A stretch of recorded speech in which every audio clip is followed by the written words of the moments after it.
سەرپەرشتیاری ئیدارەی ڕاپەڕین لە ساڵی 2013دا شکستی پرۆژەی ئاوی دەربەندی ڕانیەی ڕاگەیاند و ئەو پرۆژەی بەمای شەرمەزاری بۆ حکوومەت و بەرپرسە ئیداریەکانی سنوورەکە ناوبرد.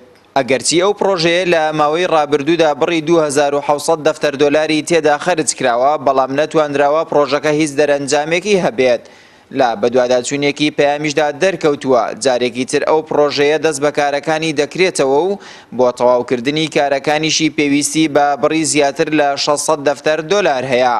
ڕۆژنامەنووسێکیش دەڵێت پێویست بوو هەموو ئەوانەی لە شکستێنانی پرۆژەکە بەرپرس بوون دادگایی بکرێن. ئومێد دەکەین کە لە ئایندەیەکی نزیکدا و پرۆژە جارێکی کە بکەوێتەوە باری جێبەجێکردن، چونکە گرفتی زۆر گەورە لە بەردەم جێبەجێکردنی پرۆژەکەدا نەماوە، تەنها بڕیاردان و تەرخانکردنی بڕێکی کەم لە پارە و چارەسەرکردنی ئەو گرفتانش کە لەگەڵ بەڵێندەرەکەدا هەیە، چونکە بەڵێندەرەکەش کۆمەڵە گرفتی یاسایی هەیە و وەکو پێویستە لە ماوەی ڕابردوودا نەیتوانیەوە بەدەنگ پرۆژەکەیەوە بێت. بەپێی ئەو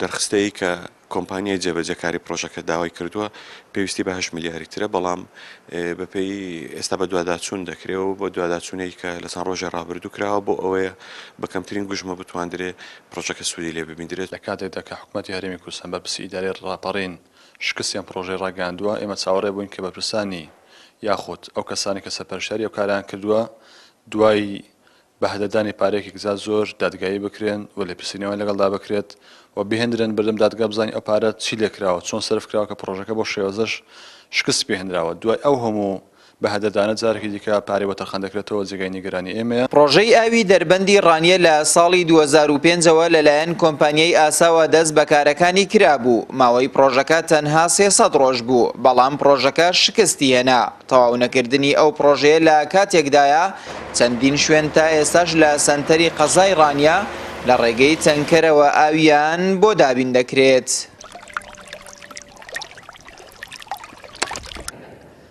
11 ساڵ لەمەوبەر پرۆژەی ئاوی دەربەندی ڕانیە دەستکرا بە کارەکانی، بەڵام دوای چەند ساڵە کارکردن تیایدا بەرپرسانی ناوچەکە شکستێنانی پرۆژەکەیان ڕاگەیاند. لە ئێستاشدا وا بڕیارە جارێکی تر ئەم پرۆژەیە دەست بە کارەکانی بکرێتەوە.